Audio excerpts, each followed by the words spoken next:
Descubrimos la palabra de Dios, verso por verso, capítulo por capítulo. Este es un estudio bíblico real con el maestro Tom Bradford. Bienvenidos a Clases de la Torá. Hoy y las próximas semanas estaré dando unas lecciones especiales. Pondremos en pausa temporalmente el estudio de los profetas menores. Volveremos a ellos, pero antes haré una serie de lecciones sobre temas de actualidad. Hay muchas razones para ello. Por un lado, creo que es hora de variar un poco las lecciones y, por otro lado, también es necesario que tengamos algunos videos en nuestro sitio web que traten de temas específicos, y eso es lo que estamos haciendo. Hoy, el tema específico del que quiero hablarles se titula Pablo, la ley y el pueblo judío. El capítulo 5 de Mateo comienza de la siguiente manera. Al ver a las multitudes, Yeshua subió al monte, y después de sentarse, sus talmidim, sus discípulos, se acercaron a él. Entonces comenzó a hablarles, y les enseñaba. Bienaventurados los pobres en espíritu, porque de ellos es el reino de los cielos. Bienaventurados los que lloran, porque serán consolados. Bienaventurados los mansos, porque heredarán la tierra. Bienaventurados los que tienen hambre y sed de justicia, porque serán saciados. Bienaventurados los misericordiosos, porque ellos recibirán misericordia. Bienaventurados los de corazón puro, porque ellos verán a Dios. Bienaventurados los que procuran la paz, porque ellos serán llamados hijos de Dios. Bienaventurados los perseguidos por causa de la justicia, porque de ellos es el reino de los cielos. Bienaventurados seréis cuando por mi causa los insulten, persigan y digan toda clase de mentiras maliciosas contra vosotros a causa de seguirme.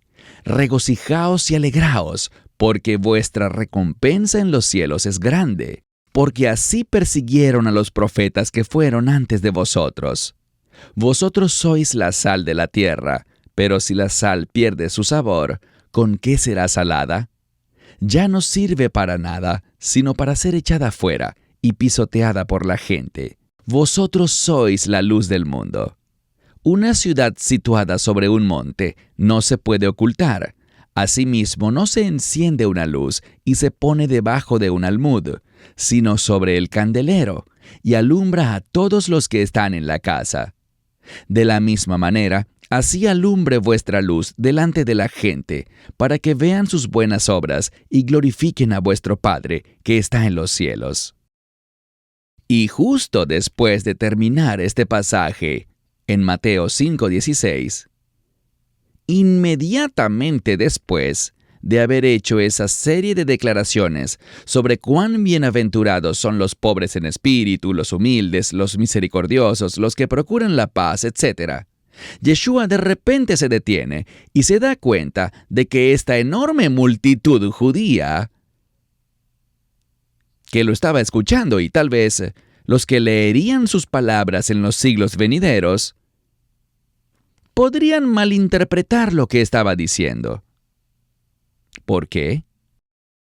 Porque a estas alturas de la historia judía, la sinagoga estaba dirigida por fariseos, que se habían convertido en una organización paralela al templo de los sacerdotes, que eran saduceos. Y mientras que el sacerdocio solo creía y enseñaba la Torá bíblica, los fariseos enseñaban la ley judía, enseñaban la tradición. Todos los judíos en aquella vasta audiencia pertenecían a uno de estos dos grupos. Por lo tanto, él percibió, en mi opinión, que ellos podrían haber pensado que él era una especie de rabino que estaba pronunciando un nuevo conjunto de leyes, mandatos y tradiciones. Casi que puedo imaginarlo poniéndose de pie en este punto y mirando a su alrededor, haciendo contacto visual, para luego advertirles seriamente a sus oyentes embelesados con estas palabras de Mateo 5, a partir del versículo 17, que es el que viene justo después de lo que acabo de leerles. No penséis que he venido para abolir la Torá o los profetas. No he venido para abolir, sino para cumplir. En verdad os digo que hasta que pasen el cielo y la tierra, no se perderá ni la letra más pequeña ni una tilde de la Torá, hasta que suceda todo lo que debe suceder. Así que el que desobedezca al más pequeño de estos mandamientos y enseñe a otros a hacerlo, será llamado el más pequeño en el reino de los cielos. Mas el que los obedezca y los enseñe, será llamado grande en el reino de los cielos. ¿Pueden ver el contexto aquí? De inmediato, las personas que lo oían supieron que él no se refería a la ley judía, ni se refería a la tradición, sino que se refería a la ley de Moisés. Porque al decir la Torá y los profetas, esta era una forma habitual de referirse a la totalidad de las escrituras hebreas, lo que llamamos el Antiguo Testamento en esta época. Pablo, por cierto, usó ese mismo término varias veces. Yeshua dijo que él no hizo aquello que la mayoría de sus creyentes en todo el mundo dicen que hizo. Esa mayoría cree que sus palabras abolían las leyes de Moisés para reemplazarlas por sus propios mandamientos. Hoy me presento ante ustedes para desafiar esa doctrina moderna, según la cual la ley está muerta y acabada. Este asunto, que no ha sido seriamente discutido en mucho tiempo entre los que rigen la Iglesia, es el más apropiado en este momento, debido a que, al parecer, hemos entrado en los últimos días de la historia de la salvación de la humanidad. En realidad, una de las razones por las que la Iglesia gentil se ha distanciado más de sus orígenes como una rama del judaísmo es la definición de cuál es el impacto que debería tener actualmente la ley bíblica del Antiguo Testamento sobre los creyentes. Por lo tanto, mi intención es establecer un contexto para que nosotros, como creyentes, comprendamos la ley de Moisés dentro de los límites de la Biblia en general y de nuestra fe, tal vez de una manera ligeramente diferente a la que han considerado. Y para hacer esto, quiero comenzar por establecer el punto de vista de Pablo, quien es a la vez el más complicado, el más controvertido y al mismo tiempo el más prolífico contribuyente del Nuevo Testamento. Así que quiero empezar por definir el término la ley, porque esto abarca mucho más de lo que parece. Verán, cuando un cristiano, un creyente cualquiera, se sienta a discutir la ley con un judío, las dos partes tienen conceptos completamente diferentes de lo que será tratado en la discusión. Los cristianos piensan que la ley es una serie de reglas y mandamientos estrictos, lo que se debe y no se debe hacer, acompañados de bendiciones y maldiciones, tal como aparecen en el Antiguo Testamento. Por otro lado, los judíos ven la ley como algo que consiste en mucho más de lo que está escrito en el Antiguo Testamento. El judaísmo dice que Moisés no escribió todo lo que Dios le dijo. La mayor parte de lo que Dios le dijo a Moisés fue transmitido de boca en boca, de generación en generación, a lo largo de los siglos. Y en términos de volumen, esta ley adicional, a veces llamada la ley oral, supera con creces a la ley escrita, es decir, la que está escrita en el Antiguo Testamento. Pero también hay algo llamado halajá. Esta se expresa en la ley judía, a veces llamada ley rabínica, y fue creada y diseñada para dar al pueblo hebreo leyes y ordenanzas que se pueden observar fuera de las leyes de Moisés, debido a la ausencia actual del templo y el sacerdocio, que son necesarios para dar cumplimiento a toda la ley de Moisés. Y también se afirma que estas leyes judías son interpretaciones correctas de la ley de Moisés. Ahora bien, esta ley luego se hizo más popularmente conocida entre los judíos por otro nombre, tradición. Y para ellos esto también se incluye bajo el título general de la Torá. Ahora, sé que es fácil ahogarse en un mar de términos y expresiones que resultan muy poco familiares para los creyentes no judíos. Pero lo más problemático es que estos términos y expresiones aparecen con frecuencia en el Nuevo Testamento. Esto ha llevado a que se establezcan todo tipo de doctrinas cristianas que se basan puramente en una mala interpretación de estos términos. Teniendo en mente esta definición de lo que es la ley para los judíos, es decir, esa amalgama de la ley de Moisés junto a las tradiciones hechas por el hombre, quiero exponer para ustedes la posición judía acerca de la ley. Y lo que es más importante para la lección de hoy, la perspectiva que ellos tienen sobre el modo en que los cristianos lidian con la ley. Porque es esta perspectiva la que a su vez origina la oposición judía contra el cristianismo. Para empezar, el judaísmo considera que los cristianos y todos los creyentes han declarado que todas las leyes, normas y mandamientos de la ley han quedado nulos y sin efecto. De modo que está claro que ellos se refieren tanto a la ley de Moisés como a la ley judía. En segundo lugar, según el judaísmo, los cristianos creen que la ley es una institución esencialmente negativa y defectuosa.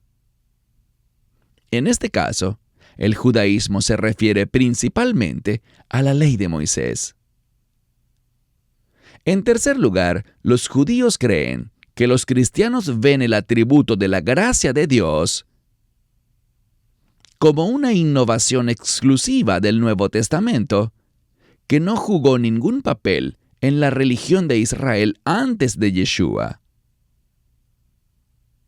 Y sostienen que los creyentes en Jesús dicen que ahora hay una distinción, una brecha abismal entre la ley de Dios y la gracia de Dios. Que las dos cosas son mutuamente excluyentes, así que la persona debe elegir una o la otra. Esto conduce a una división grande e irrecuperable entre la fe de los judíos y la fe de los cristianos, incluso los mesiánicos. Y si todo lo anterior es cierto, la conclusión de ellos es que los cristianos deben creer que el Dios del Antiguo Testamento es un Dios fundamentalmente diferente al Dios del Nuevo Testamento. Ahora, curiosamente, los judíos no están muy lejos de la realidad en su percepción acerca de lo que cree la Iglesia. ¿No es cierto? Hay una creencia entretejida en el cristianismo predominante que recientemente he decidido llamar cristianismo constantiniano, según la cual el Dios de los judíos es el que está en el Antiguo Testamento y el Dios de los cristianos es el que está en el Nuevo Testamento. Y así, el único resultado posible es que la ley del Antiguo Testamento debe ser para los judíos y la gracia por la fe del Nuevo Testamento solo debe ser para los cristianos gentiles. Y como la definición de los términos que usamos es fundamental para cualquier conversación, entonces estaré repitiendo conceptos durante esta lección. los judíos no hacen una distinción particularmente clara entre la ley bíblica de Moisés y la tradición o ley judía hecha por el hombre, porque sostienen que su tradición no es más que una interpretación correcta de la ley de Moisés. En cuanto al término iglesia constantiniana, yo lo uso para referirme a la organización religiosa formal que fue creada en el siglo IV después de Cristo por insistencia del emperador de Roma en ese momento, que era Constantino.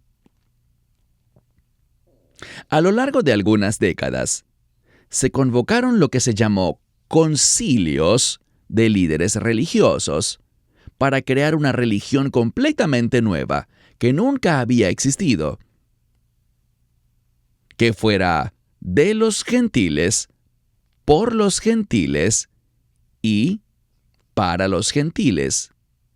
Los judíos estaban estrictamente excluidos. De hecho, entre los objetivos de formar esta nueva entidad estaba el objetivo de deshacerse de cualquier influencia judía. El lema de todas sus reglas y principios de fe era: si los judíos lo hacen, nosotros no. Y por eso el Shabbat fue cambiado del sábado al domingo. Todas las fiestas bíblicas fueron abolidas y luego serían reemplazadas por la Navidad y la Pascua. Y la ley de Moisés fue abolida. Y desde entonces, esto es lo que se conoce como la Iglesia. Algo así no existió en los días de Jesús, ni en los días de Pablo, ni hasta 300 años después. Hay muy poca relación entre la fe que practicaban los seguidores de Cristo y la iglesia constantiniana, salvo la creencia de que Yeshua de Nazaret es el Salvador y el Mesías. Por tanto, pensar que la iglesia, tal como la conocemos hoy, comenzó con Jesús, es simplemente anacrónico y es incorrecto desde el punto de vista histórico y fáctico. Ahora bien, con respecto a la ley y la gracia, los judíos argumentan que la gracia es parte integral de la ley de Dios. Y con esto me refiero a la ley de Moisés. Y que la gracia es, por ejemplo, el punto central del sistema de sacrificios levíticos, por el cual un animal inocente paga el precio de la expiación por los pecados de los hombres. Ellos ven la ley como un don divino a la humanidad que proporciona el mayor beneficio y un gozo maravilloso. Y además creen que Dios es el mismo ayer, hoy y siempre. Los primeros creyentes eran judíos en su gran mayoría y no se apegaban al punto de vista teológico que la iglesia moderna, la iglesia constantiniana, ha desarrollado como su fundamento teológico, una postura en contra de la ley. Y desde una perspectiva histórica, fue solo unos 100 años después de la muerte de Cristo cuando los gentiles comenzaron a formar parte o a establecerse en posiciones de liderazgo dentro de este movimiento mesiánico, como se le llamó a los primeros seguidores de Cristo. Y fue entonces cuando esta postura contraria a la ley comenzó a arraigarse. Ante los ojos de los judíos, la mayoría de los cristianos cree que tras la venida de Jesús, la ley murió y se acabó, y la reemplazó la gracia por la fe. Y señalan que fue Pablo quien dijo eso. Pero ¿realmente Pablo pensaba de ese modo? Pablo creía y enseñaba que la ley debía ser abandonada y reemplazada, porque siempre había sido mala e inferior. Examinemos un poco lo que dijo Pablo, porque las palabras de Pablo son la fuente primaria de la doctrina cristiana constantiniana. Para empezar, debemos tener en cuenta que Pablo no era un judío cualquiera. Él recibió una educación de alto nivel en Jerusalén, en la reconocida escuela de Gamaliel. Iba muy avanzado en su ascenso por la jerarquía social religiosa. Pablo era un rabino muy estimado, y pocos conocían la ley de Moisés y la ley judía tan bien como la conocía Pablo. La pregunta controversial para nosotros es: después del encuentro de Pablo con Cristo resucitado camino a Damasco, ¿abandonó Pablo la religión de sus antepasados por algo nuevo? ¿Pablo dejó de observar la ley de Moisés o incluso dejó de considerar la ley judía como válida y emprendió una cruzada para convencer a otros judíos de que la abandonaran y a los gentiles de que nunca la adoptaran? ¿Tenía él la intención de que los seguidores de Jesús nunca volvieran a celebrar las fiestas bíblicas? ¿O que no volvieran a ir al templo? ¿Y que rechazaran los 10 mandamientos del monte Sinaí que fueron establecidos por Dios y entregados a Moisés? Comencemos a entender mejor a Pablo, el hombre, leyendo un pequeño extracto del libro de los Hechos. Leamos Hechos 21, versos 15 al 26. Pueden acompañarme en la lectura si quieren. Al llegar al final de nuestra estadía, empacamos y subimos a Jerusalén, y nos acompañaron algunos de los discípulos de Cesarea. Nos llevaron a la casa del hombre con quien íbamos a quedarnos, Menasón, de Chipre, que había sido un discípulo desde los primeros días. En Jerusalén, los hermanos nos recibieron calurosamente.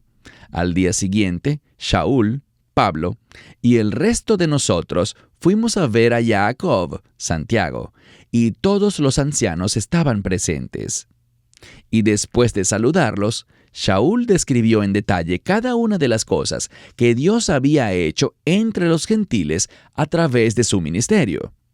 Al escucharlo, alabaron a Dios.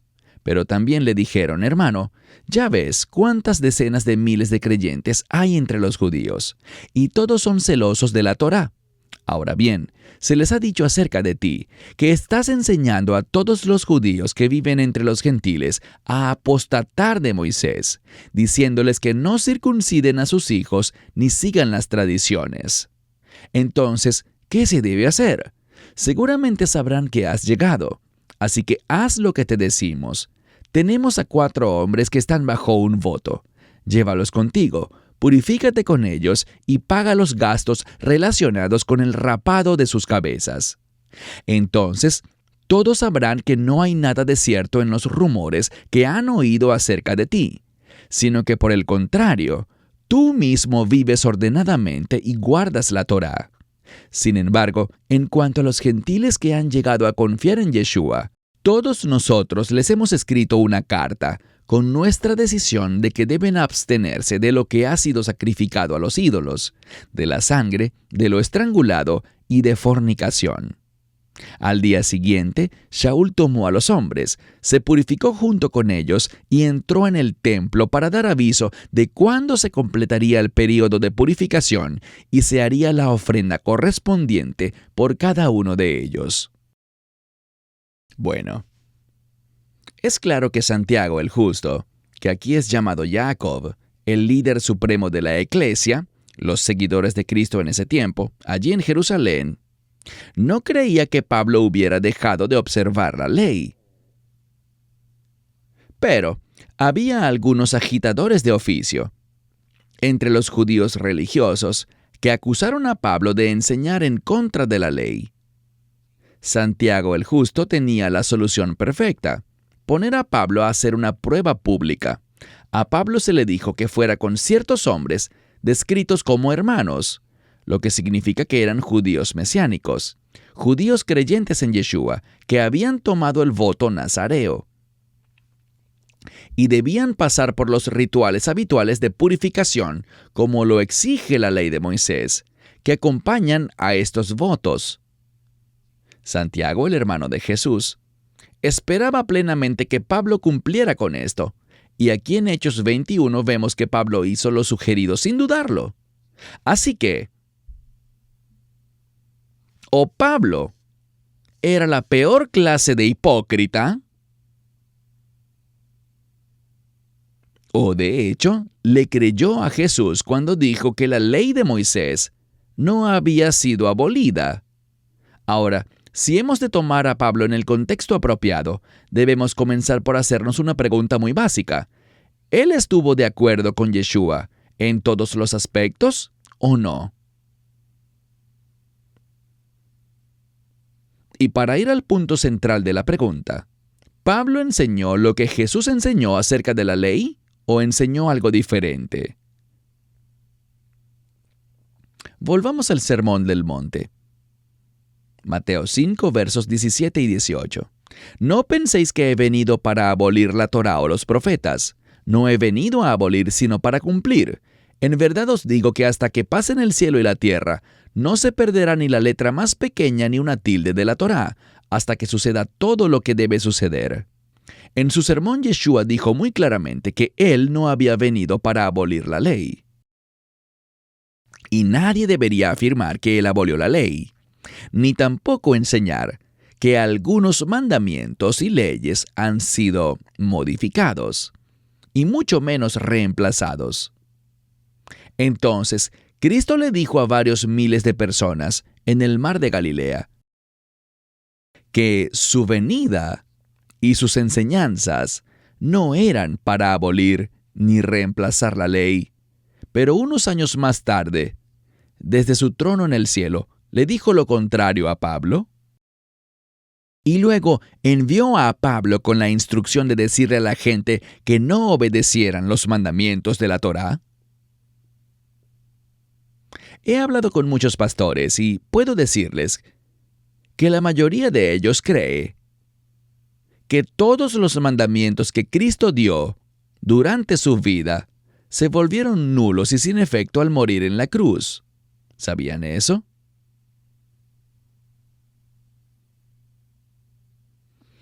Esta es la razón por la que la iglesia moderna ha comenzado a dejar de poner énfasis en los evangelios y los ha reemplazado por un énfasis cada vez mayor en las cartas de Pablo. Ciertamente esto no es universal, ni es algo que se discute abiertamente, sino que es bastante sutil. En mi opinión, la ley de Moisés nunca debió ser removida de su santo lugar en la vida y el camino de la fe de los seguidores de Yeshua. Su lugar es claro, es totalmente contemporánea y hoy tiene más importancia que nunca para nuestra fe si tenemos los ojos para ver y los oídos para oír. Si realmente estamos buscando la verdad, en lugar de solo tener la intención de aferrarnos a nuestras creencias y opiniones, que nos han hecho sentir tan cómodos y han facilitado mucho nuestras vidas como creyentes. Quiero que veamos algunos puntos para reflexionar sobre la verdadera naturaleza bíblica y el carácter de la ley de Moisés, tal como se explica en las Escrituras. Primero, y esto es muy importante, la ley nunca fue hecha para ser un medio de justificación o salvación. El objetivo de la ley no era la redención. Nunca lo fue, en ningún momento de la historia. La ley fue hecha y entregada a un pueblo, los hebreos, que ya había sido redimido. Dios no redimió a Israel por medio de la ley. Dios primero redimió a Israel de Egipto por su gracia, como un regalo gratuito de liberación. Y luego, unos meses después de la redención de Israel, Él los llevó a su santo monte para darle su ley. Yo propongo que este patrón no ha cambiado. Así debe ser con todos los creyentes. Primero recibimos a Cristo y luego recibimos sus mandamientos. Porque sin recibir primero al Señor, no tenemos la capacidad de llevar a cabo sus mandamientos en el espíritu en el que fueron concebidos. Lo diré de otra manera. La ley, la Torá, es un manual para la vida del redimido. La ley no es, y nunca fue, un medio para salvarnos de nuestros pecados y para alcanzar la vida eterna con Dios. Segundo, la ley nos dice lo que es el pecado y nos muestra nuestra naturaleza pecaminosa. La ley o la Torá nos da el conocimiento y la conciencia del pecado. Sospecho que la mayoría de ustedes acepta eso con bastante facilidad. De hecho, esa es una doctrina estándar en la mayoría de las denominaciones de la Iglesia, y al mismo tiempo se dice con la misma frecuencia que la ley era y es solo para los judíos. Una pregunta. Si Dios tenía la intención de que la ley fuera solo para los judíos, ¿cómo es que un cristiano gentil puede decir que la ley, que es solo para los judíos, es el medio para conocer y estar conscientes del pecado, ya que supuestamente no se aplica a nosotros? Ellos mismos se quitan la razón. Si no es de la ley bíblica, entonces, ¿de dónde viene el conocimiento del pecado que existe en nosotros?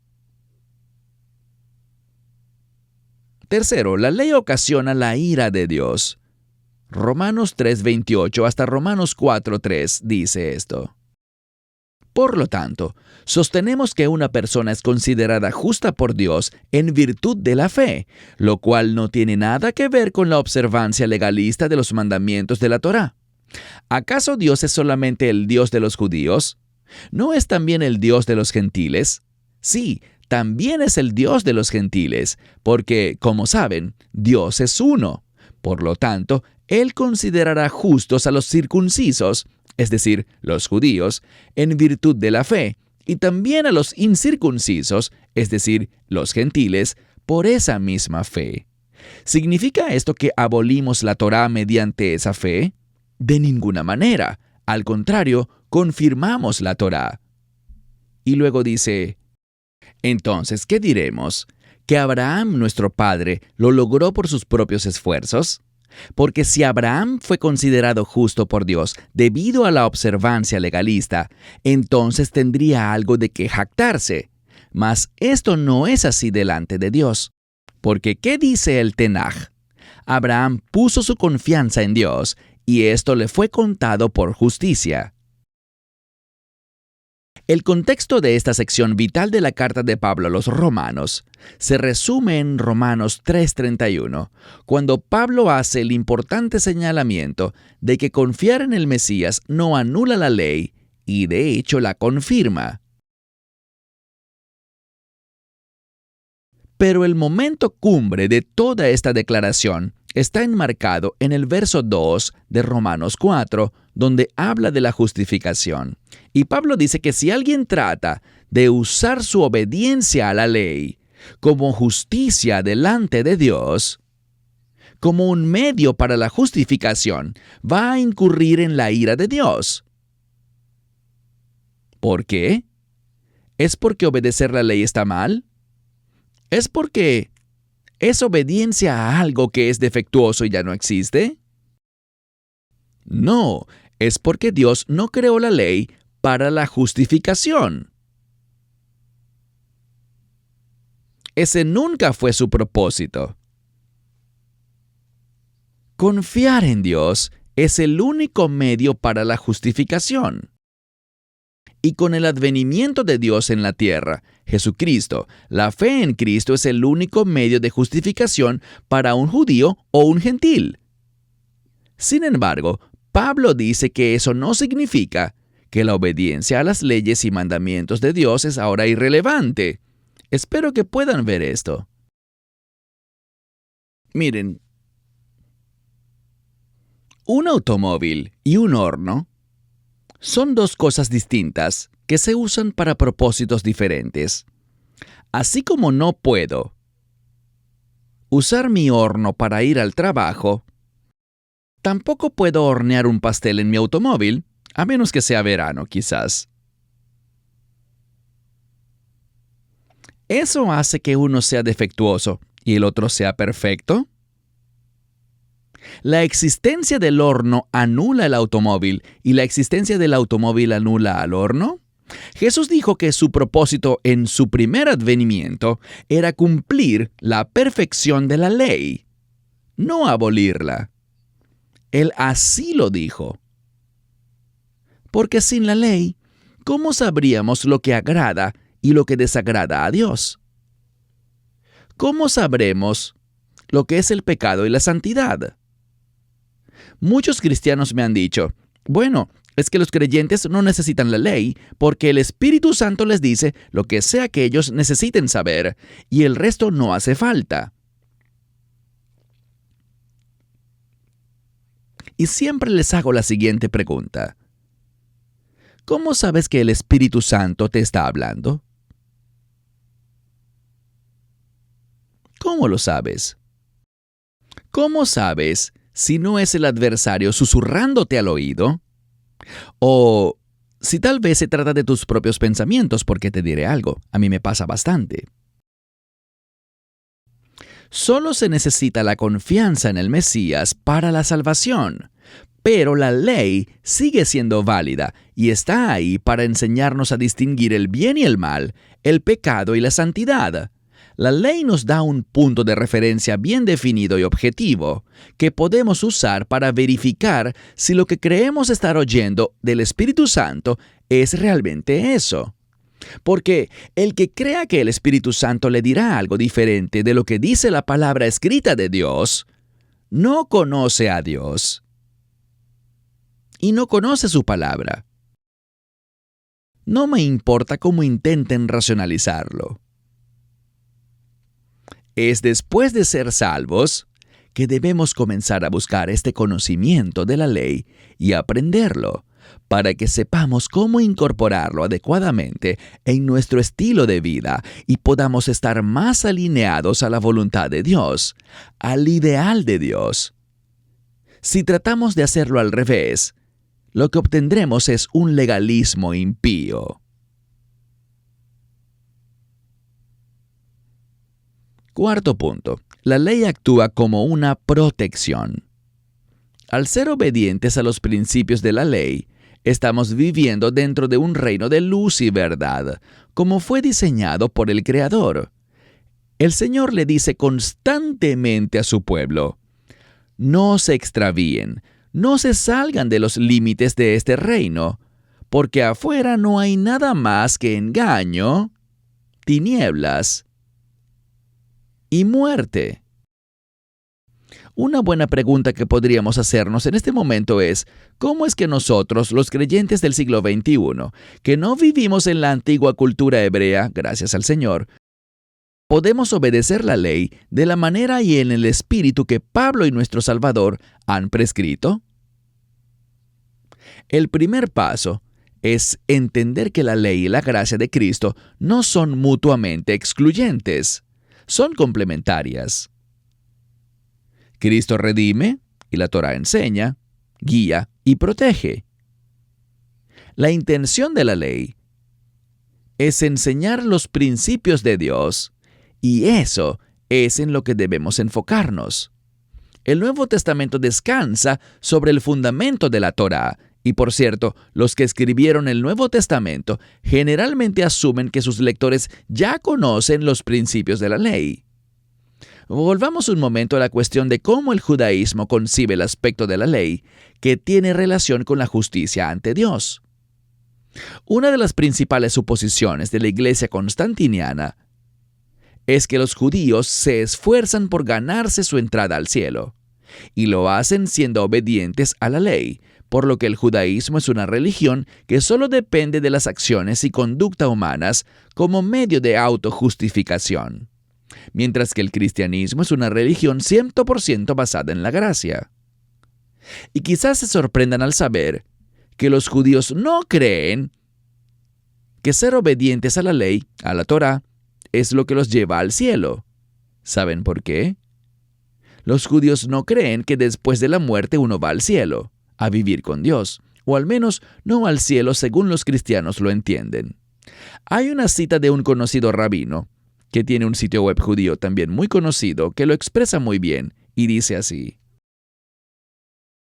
algunos miran estas enseñanzas y deducen que los judíos tratamos de ganarnos la entrada al cielo mediante el cumplimiento de los mitzvot. Esta es una grave tergiversación de nuestra religión.